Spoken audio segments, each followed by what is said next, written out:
that shot, was that on like somebody's property or was that a back lot or something? And also, the projects that you did, what ended up happening to all of those projects? Well, a lot of them ended up in this guy's lot. Like he already had wrecks and junks and everything, so he would take them back to where he got the rest of his cars. And people would drive by to see what the hell was that. We shot mainly there was a farm where this older gentleman had sold his whole property except for 6 acres around his house. And the deal was they weren't going to develop that until he passed away.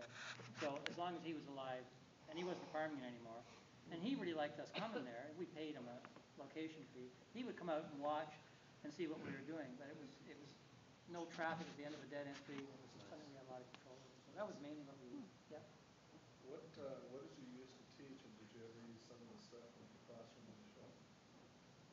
Okay, you got the book. I don't know what I taught. I taught public school for 2 years, 1966 and 67. Oh, okay. Yeah, I always say I saved an entire generation by quitting. So that was long before Red Green stuff. I was more into music in those days. Although I taught math and science. But I've had a hard time being an employee. I look at things oddly, and if I can't change something, I'm not interested in it. So, and in education, that's not necessarily a good trait. Yeah. At the very end of the last show, there's a picture of you sitting in a tuxedo, which I understand is from another show you did, maybe, I guess, from what I understand, something close to Mystery Science Theater 3000.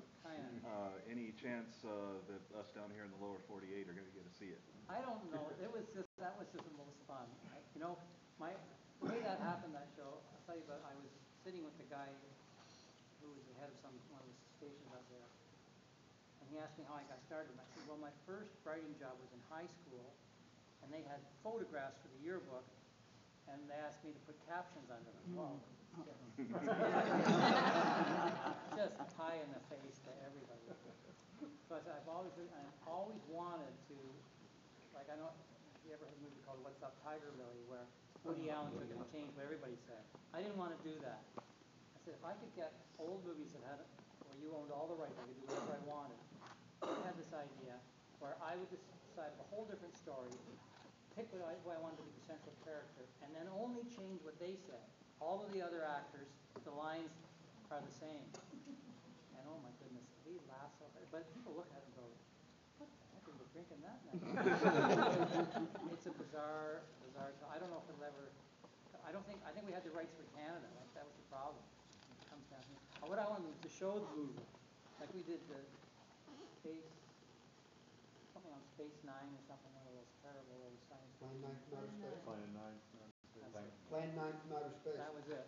So all I wanted to do was show the whole movie, and then show my half-hour version of it, because then you really appreciate the lunacy.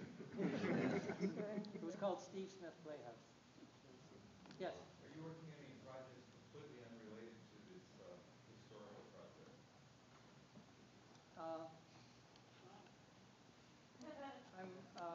I'm writing a book.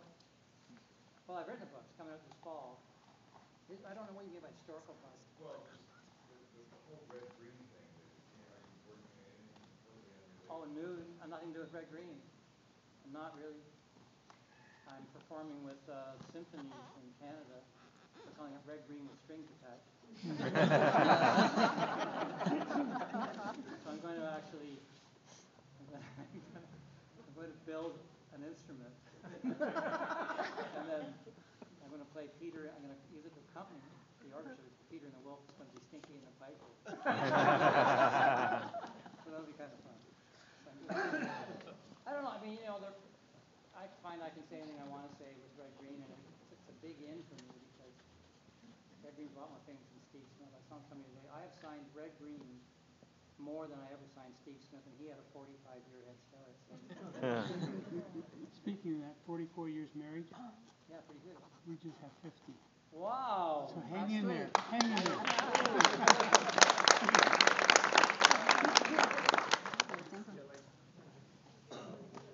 Oh, yeah, okay. All right, do you want to do the autographing now? Yes.